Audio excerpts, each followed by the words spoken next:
Општина Карпош гласале проекти на слепо со цел предизборни подкупувања. Општината одвојува 1.200.000 денари, ама не кажува каде и како ќе ги потроши, обвинува пред камерата на Алфа советникот во Карпош Бранко Ристов.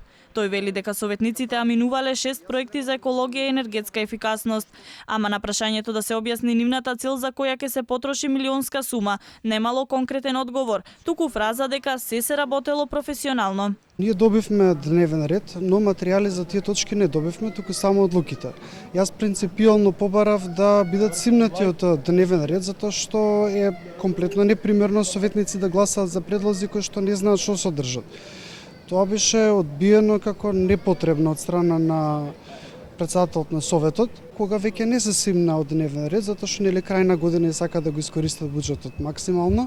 Наместо тоа добивме 5 или 10 минути пауза и 1000 страници скопирани проекти за замена за навремена информираност. Побаравме став од председателот на Советот на Карпош Андреј Манолев. Рече дека до него не било стигнато никакво писмено барање за работата на инспекцискиот совет од Ристов. Не упати да бараме одговор од градоначалникот, но и од кабинетот на Богоев за Алфа тврдат оти никој од нив писмено ни електронски не побарал никакви детали.